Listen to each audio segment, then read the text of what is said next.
Olá, eu sou a Tami do Literatami e este é o vídeo sobre o livro Cat Person e Outros Contos da Kristen Roupenian.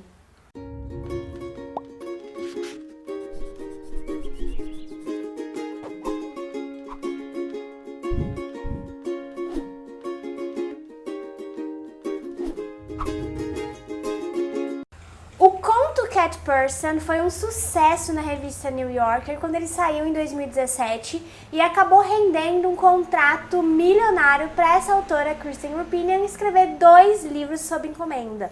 Então, o primeiro livro foi este aqui, que foi publicado no Brasil pela editora Companhia das Letras, com o título Cat Person e Outros Contos e com a tradução da Ana Guadalupe. Como eu disse, quando o conto saiu foi um sucesso, foi assim praticamente unanimidade que ele era muito bom.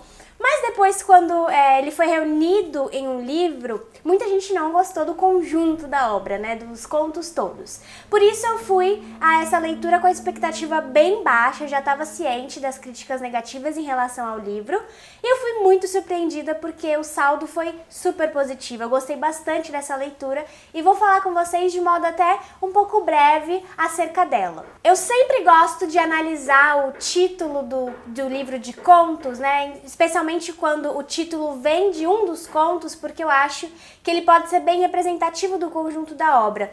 E eu vou começar falando disso aqui hoje neste vídeo, principalmente porque essa é uma situação de exceção, eu diria, né? Eu não acredito que este título, nem o título Cat Person, nem o conto em si seja suficiente como representante do conjunto desses textos. Primeiro porque ele tem esse título, né? Esse livro tem o título assim aqui no Brasil, não é em todos os países. Mas esse título ele foi escolhido muito mais por conta do hype do conto do que por ser um representante por excelência do conjunto dos textos todos. E, em segundo lugar, porque esse conto surgiu antes de todos os outros, né? Então foi como eu imagino que a Kristen tenha construído todos os outros contos, tendo como núcleo o Cat Person. E este conto, na verdade, ele é muito interessante. Eu vou tentar falar dele sem dar muito spoiler, por mais que eu imagine que muita gente já saiba da história dele justamente pelo sucesso que ele fez.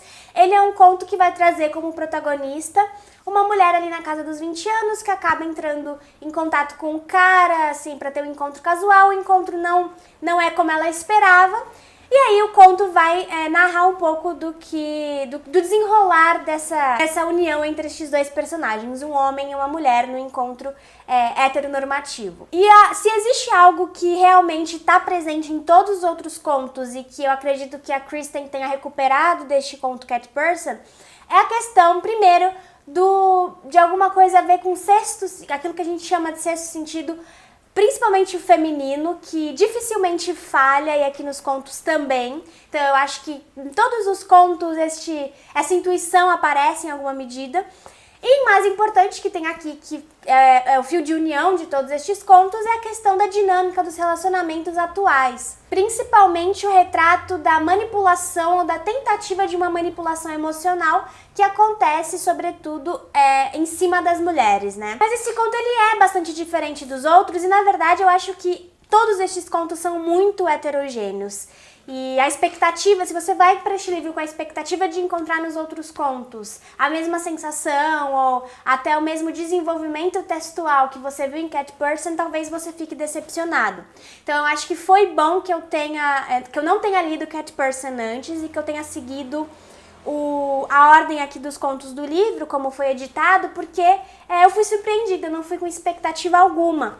E eu acho também que o fato desse livro ser bastante heterogêneo nos contos tem tudo a ver com ele ter sido feito sob encomenda, né? Então, talvez ele tenha sido meio apressado, feito de modo meio apressado, com uma carência de reflexão acerca deles, dos contos, e também com talvez um pouco de falha na edição.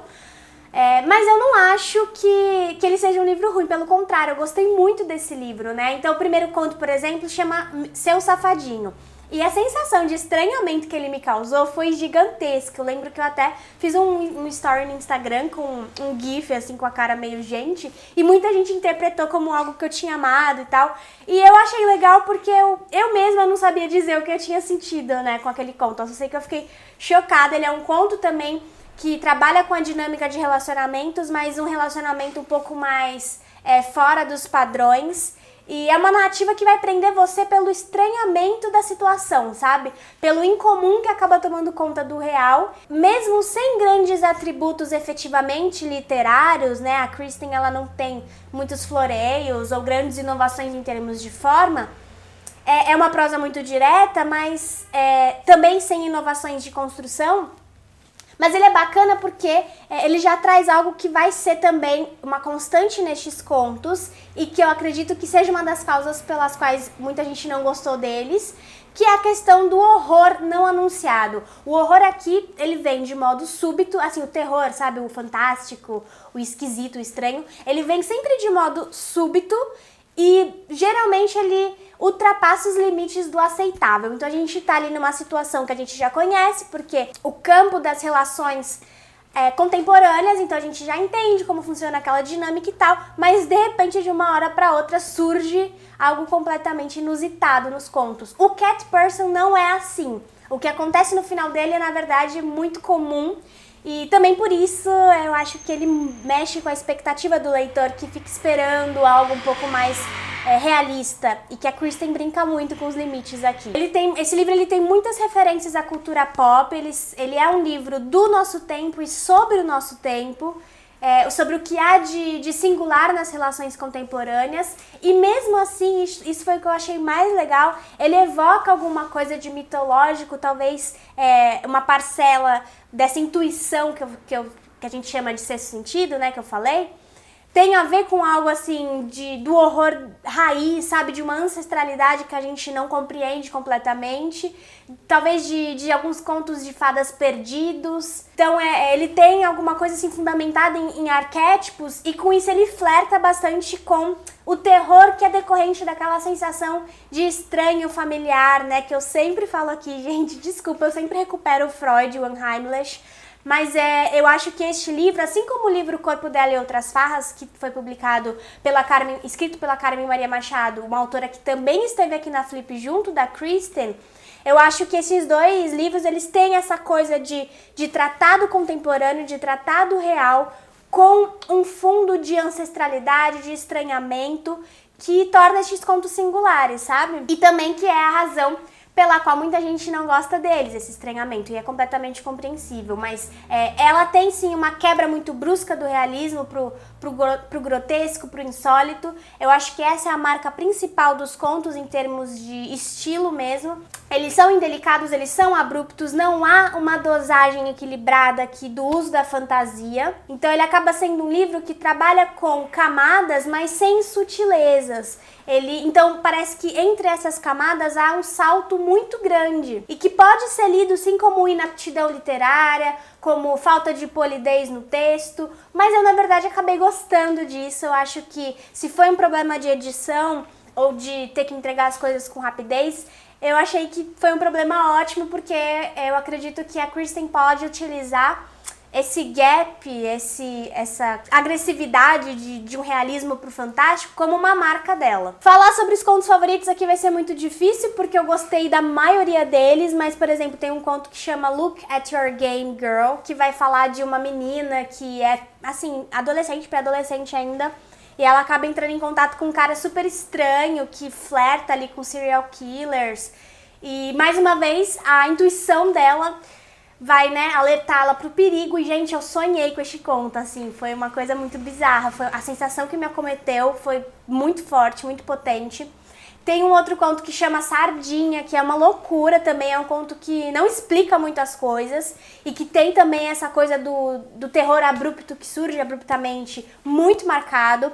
Um conto que é Corredores Noturnos, todos eles destoam muito entre si, ao mesmo tempo tem alguma coisa que os liga, é uma loucura mesmo, assim. O Corredores Noturnos é um conto que se passa em um lugar completamente distante do... Não que exista uma demarcação geográfica exata nos contos, mas a gente percebe que ele parte, né, de um ambiente muito urbano para algo um pouco mais rural, para algo um pouco mais distante, talvez, do que a gente está acostumado a ver, a enxergar como cultura ocidental, e acaba também tendo um final muito doido. O Cara Legal, que é talvez o conto mais realista, e ainda assim ele tem um quê de insólito ali, que é um conto maravilhoso pra gente entender muito de como funciona a socialização masculina em relação às mulheres, é muito, muito bom.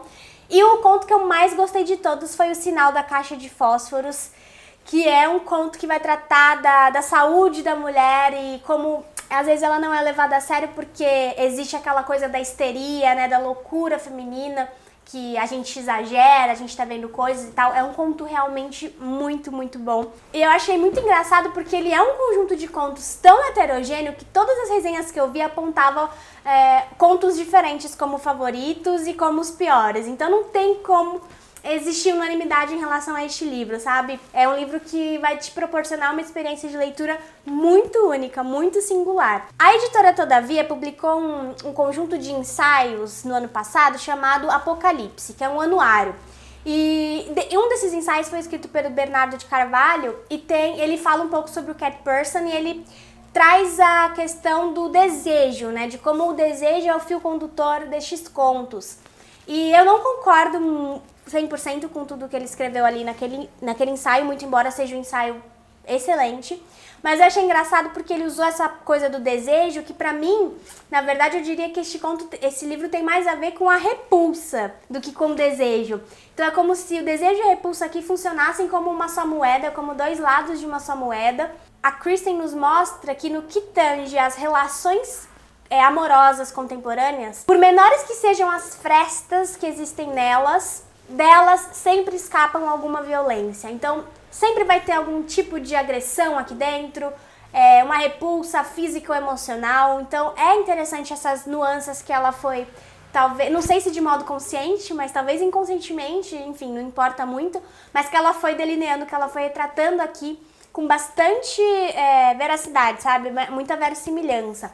Então não é um livro muito equilibrado, é verdade, a gente não sabe muito o que esperar e por isso não há um consenso em relação a ele, mas eu adorei, eu gostei muito dessa leitura, eu recomendo ela bastante, assim, para tipos de leitores mais variados possíveis, então se você tiver curiosidade, eu acho que vale a pena buscar ali numa biblioteca, enfim, dê uma chance aí pra Kristen, eu acho que ela tem muito potencial.